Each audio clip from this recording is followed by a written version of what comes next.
Assalamualaikum warahmatullahi wabarakatuh. Pada pertemuan kali ini kita akan membahas tentang pemasaran. Kemarin kita sudah membahas tentang quality control, di mana setelah kita melakukan pengecekan atau pengendalian kualitas suatu produk atau layanan jasa, maka di sini langkah selanjutnya adalah memasarkan produk atau layanan jasa tersebut. Jadi di sini kita akan mempelajari lebih lanjut tentang yang namanya pemasaran. Langsung saja untuk kali ini kita bahas tentang materi pemasaran. Yang pertama itu adalah konsep pemasaran. Di sini saya akan membacakan dulu tentang konsep secara umum dari pemasaran ini. Jadi secara umum pemasaran itu adalah aktivitas kompleks dalam usaha untuk menyampaikan informasi produk atau layanan jasa, penawaran dan negosiasi penyaluran produk kepada konsumen yang dilakukan oleh suatu institusi atau badan usaha secara sistematis dan terencana. Jadi di sini itu pada intinya pemasaran itu adalah menyampaikan informasi tentang produk atau layanan jasa alias memperkenalkan. Nah, nanti kalau misalkan konsumen itu sudah tahu, maka di sini ada proses selanjutnya, misalkan terjadi penawaran atau negosiasi, kemudian di sini distribusi produk dari produsen ke konsumen yang dilakukan oleh produsen atau suatu institusi atau di sini badan usaha atau perusahaan. Nah, kemudian selanjutnya menurut Adam Smith, kebutuhan dari produsen harus mempertimbangkan kebutuhan konsumen. Artinya, suatu produsen tidak serta-merta menciptakan dan mengembangkan sebuah produk yang tidak sesuai dengan kebutuhan konsumen. Jadi di sini menurut Adam Smith itu apa yang dibutuhkan oleh produsen itu harus mempertimbangkan kebutuhan konsumen, alias sesuatu yang diciptakan oleh produsen itu harus sesuai dengan kebutuhan konsumen. Produk atau layanan jasa apapun, strategi pemasaran sebaik apapun, media sebagus apapun yang digunakan, tidak akan pernah ada artinya jika konsumen itu tidak menggunakan atau tidak membutuhkannya. Jadi di sini pada konsepnya setiap produsen itu akan membuat produk atau menciptakan layanan jasa yang dibutuhkan oleh konsumen. Kalau misalkan konsumen tidak membutuhkan, sebagus apapun media yang digunakan untuk memasarkan, sebagus apapun strategi pemasaran yang digunakan, maka kalau misalkan barang atau jasa itu tidak dibutuhkan oleh konsumen, maka itu tidak akan ada artinya. Kemudian, oleh karena itu, dalam konsep pemasaran selalu diawali dengan identifikasi kebutuhan konsumen terlebih dahulu. Tujuannya untuk mengetahui produk seperti apa yang dibutuhkan oleh konsumen dan pada saat ini dan juga di masa yang akan datang. Misalkan jenis produknya apa. Jadi identifikasi dulu kebutuhan konsumen baik itu pada masa sekarang maupun masa yang akan datang. Misalkan identifikasi ini meliputi jenis produk yang dibutuhkan, layanan jasa yang dibutuhkan, kemudian kemasan, harga, tingkat urgensi kegunaan dan juga yang lain sebagainya. Nah, dalam pemasaran itu ada 3 kunci penting yang menjadi konsep pemasaran. Yang pertama adalah apa yang dibutuhkan dan diinginkan konsumen. Jadi di sini sebelum kita melakukan pemasaran itu terlebih dahulu itu kita bisa mengidentifikasi yang pertama apa yang dibutuhkan oleh konsumen. Kemudian yang kedua, dapatkah perusahaan menciptakan kualitas produk yang sesuai dengan kebutuhan dan keinginan konsumen. Jadi di sini kalau misalkan produsen itu sudah tahu apa yang dibutuhkan oleh konsumen, maka yang kedua, seberapa baikkah kualitas yang bisa diciptakan oleh produsen untuk memenuhi kebutuhan konsumen tersebut. Dan yang ketiga adalah bagaimana strategi perusahaan agar konsumen itu tetap berada pada tingkat kepuasan maksimal.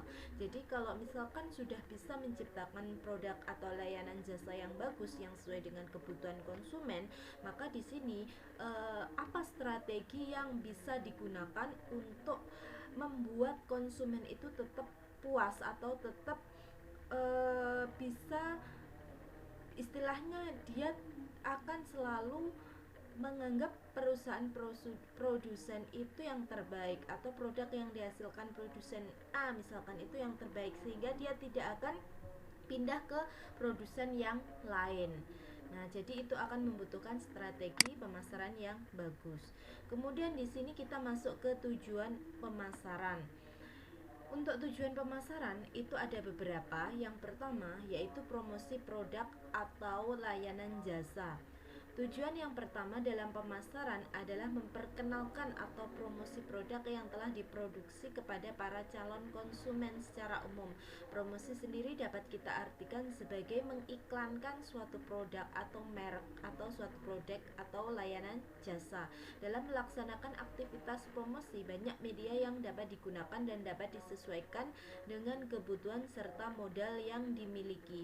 Jadi seperti yang sudah saya katakan di awal tadi, yang pertama pemasaran itu digunakan untuk mempromosikan atau memperkenalkan produk yang dihasilkan produsen atau layanan jasa yang disediakan oleh suatu perusahaan. Nah, kalau misalkan di sini sudah tahu, maka konsumen kan istilahnya akan penasaran, oh ini apa, sehingga akan mencari lebih lanjut tentang produk atau layanan jasa yang diperkenalkan tersebut. Nah, jadi di sini aktivitas memperkenalkan, aktivitas memberikan informasi atau aktivitas mengiklankan produk atau jasa ini itu nanti bisa digunakan media tertentu, baik itu media yang berskala besar atau yang skala kecil, tergantung dari kebutuhan dan modal yang dimiliki.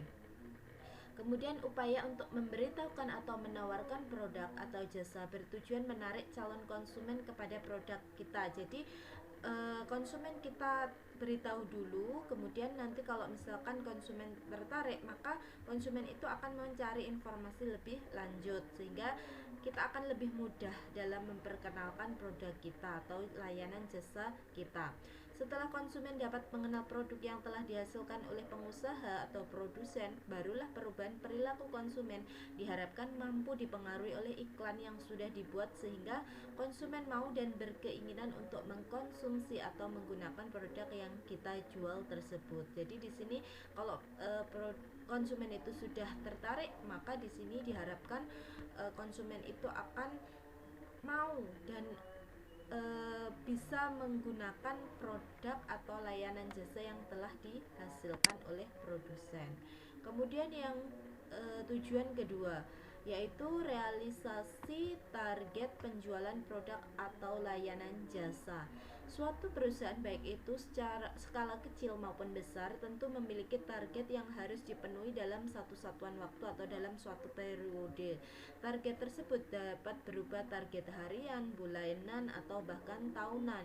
Tujuan pemasaran yang kedua ini adalah melancarkan proses penjualan produk agar dia sesuai dengan target yang telah ditentukan oleh perusahaan. Karena dengan pemasaran yang efektif, maka penjualan itu akan bisa maksimal atau terpenuhi targetnya.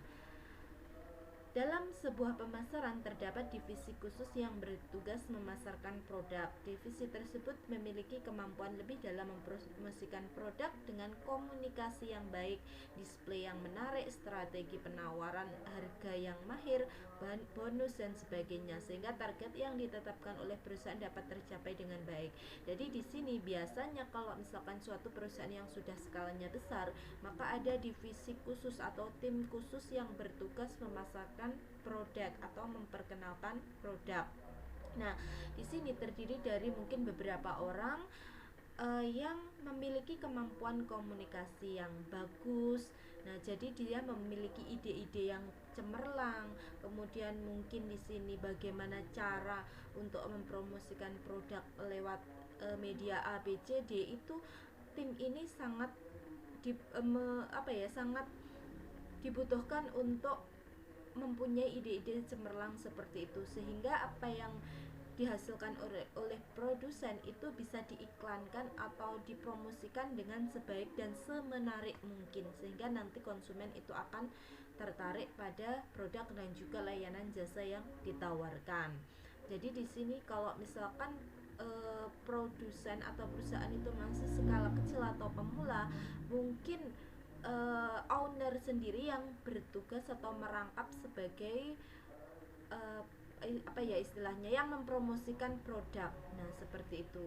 Jadi mungkin kalau masih berskala kecil, owner atau pemilik usaha itu akan merangkap berbagai macam jabatan. Tetapi kalau misalkan nanti sudah berkembang dan mempunyai misalkan banyak sekali karyawan atau pegawai, maka di sini owner atau pemilik itu bisa memilah-milah atau bisa memecah karyawan itu menjadi beberapa bagian atau divisi, sehingga masing-masing bagian atau divisi itu mempunyai tugas yang spesifik, sehingga nanti apa yang diinginkan atau yang ditargetkan oleh perusahaan itu dicapai oleh masing-masing divisi, sehingga pada akhirnya akan menghasilkan keuntungan untuk perusahaan tersebut. Kemudian yang selanjutnya adalah mengetahui kepuasan konsumen. Dalam strategi pemasaran masa kini yang umum dikenal dengan strategi pemasaran generasi 3, tidak cukup hanya membuat produk yang berkualitas dan harga yang kompetitif saja, tetapi juga kepuasan konsumen itu menjadi perhatian penting oleh setiap perusahaan. Hal tersebut karena kepuasan konsumen menjadi masa depan pemasaran produk atas suatu perusahaan. Jika kepuasan konsumen buruk, sudah pasti perusahaan tersebut akan segera gulung tikar. Strategi pemasaran yang baik selalu berorientasi pada kepuasan konsumen, karena dengan begitu para konsumen diharapkan bersedia menggunakan produknya lagi-lagi di lain waktu dan di masa yang akan datang. Jadi seperti ini. Kalau misalkan kita menghasilkan produk, kemudian kita mengharapkan produk yang kita hasilkan atau mungkin layanan jasa yang kita tawarkan itu diminati oleh konsumen, kita tidak hanya membuat produk atau layanan jasa yang baik kemudian dijual atau patok harga yang kompetitif saja. Tidak hanya sekedar itu, tetapi juga bagaimana membuat konsumen itu nanti puas dengan layanan kita atau produk yang kita hasilkan. Jadi nanti kalau misalkan konsumen itu puas, itu efeknya akan ke depan seperti apa? Misalkan konsumen itu akan selalu menggunakan layanan jasa kita, atau konsumen itu akan selalu membeli produk yang kita hasilkan. Nah, di sini itu sangat penting untuk menomorsatukan kepuasan konsumen. Kalau misalkan konsumen itu tidak puas, maka di sini konsumen itu akan berpindah perusahaan atau berpindah ke pesaing kita, sehingga otomatis kan akan berdampak pada perusahaan kita, sehingga nanti perusahaan kita itu juga lama-kelamaan akan mundur atau akan rugi seperti itu. Sudah, jadi kemudian itu adalah tujuan pemasaran. Sekarang kita masuk ke fungsi pemasaran dalam perusahaan. Yang pertama adalah fungsi pertukaran atau exchange. Produk yang telah dihasilkan oleh produsen haruslah terjual sekurang-kurangnya satu kali dalam proses pemasaran. Dalam fungsi pemasaran akan melibatkan beberapa kegiatan yang meliputi pengangkutan dan pengalihan hak milik dari satu pihak ke pihak yang lain yang ada dalam sistem pemasaran tersebut. Dalam sistem pemasaran juga melibatkan banyak pihak seperti pedagang, distributor, agen yang akan menerima kompensasi balas jasa atas bantuan mempertemukan konsumen dengan penjual dan sebagainya. Jadi di sini itu ada fungsi yang namanya fungsi pertukaran, karena ketika proses pemasaran atau sistem pemasaran itu akan melibatkan berbagai macam pihak atau berbagai macam orang yang berprofesi atau yang bergerak di bidang misalkan pedagangnya, distributornya, agennya dan sebagainya. Nah, di sini itu akan meliputi dua fungsi, yaitu yang pertama adalah fungsi penjualan. Esensi dari fungsi penjualan adalah mempertemukan penjual dan pembeli. Dalam hal ini itu akan berlaku permintaan dan penawaran, baik itu secara langsung maupun tidak langsung dengan melalui perantara seperti para agen, sales dan sebagainya. Sedangkan untuk fungsi pembelian adalah esensinya, yaitu seluruh aktivitas atau hal penting untuk diperhatikan dalam rangka mendapatkan produk atau layanan jasa yang sesuai dengan kriteria, baik itu kualitas maupun kuantitas seperti yang yang diinginkan konsumen. Kemudian mengusahakan produk yang sesuai kriteria tersebut agar siap digunakan pada waktu, kondisi, dan tempat tertentu dengan harga kompetitif. Jadi kalau misalkan fungsi penjualan di sini itu akan berdampak pada penjual, pembeli, nah dengan melalui beberapa perantara atau tidak. Sedangkan fungsi pembelian di sini lebih ke arah barangnya, apakah barang atau jasanya, layanan jasa yang ditawarkan itu mempunyai kualitas dan kuantitas yang bagus. Nah, seperti itu. Kemudian yang kedua ada fungsi penyimpanan dan pendistribution atau storage dan distribution.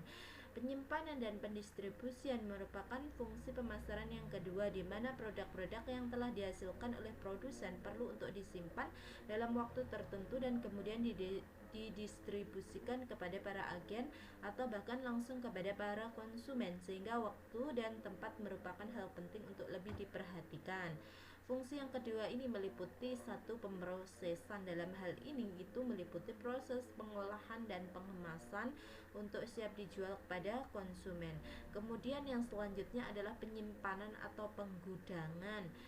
Dalam hal ini menyimpan produk yang telah jadi sampai pada saat siap disalurkan kepada konsumen. Dan yang ketiga adalah pengangkutan dan distribusi. Dalam hal ini adalah pemindahan produk dari produsen kepada para agen atau langsung ke konsumennya. Nah, itu adalah fungsi yang kedua, yaitu fungsi penyimpanan dan pendistribusian. Sedangkan fungsi yang terakhir yaitu fungsi perantara atau intermediaris. Fungsi perantara merupakan fungsi pemasaran yang ketiga, di mana divisi pemasaran memiliki peranan penting dalam menyampaikan informasi produk dari produsen kepada konsumen hingga proses transaksi pembelian produk itu berhasil dilakukan oleh konsumen, yang tentunya selalu memperhatikan nilai atau tingkat kepuasan konsumen, sehingga di lain waktu konsumen akan membeli produk itu kembali dan menggunakannya secara terus menerus. Jadi ada beberapa fungsi dari pemasaran ini, yaitu yang pertama tadi adalah fungsi pertukaran, kemudian yang kedua adalah fungsi penyimpanan dan pendistribusian, dan yang ketiga adalah fungsi perantara. Jadi itu adalah beberapa fungsi dari pemasaran. Mungkin nanti di pertemuan selanjutnya kita akan mempelajari lebih lanjut tentang pemasaran ini, karena di sini pemasaran itu mempunyai istilahnya peranan yang vital ketika kalian nanti menjadi seorang pengusaha. Karena apa?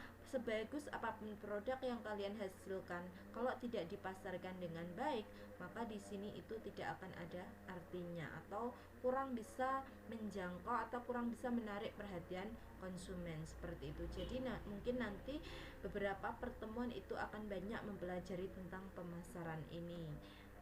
Kalian juga bisa mencari sumber-sumber informasi lain yang bisa memberikan wawasan tambahan tentang materi pemasaran ini untuk bisa kalian jadikan wawasan tambahan seperti itu, selain yang saya sampaikan pada video kali ini. Terima kasih, mungkin itu dulu apa yang saya sampaikan pada pertemuan kali ini. Semoga apa yang saya sampaikan bisa memberikan manfaat ke kalian.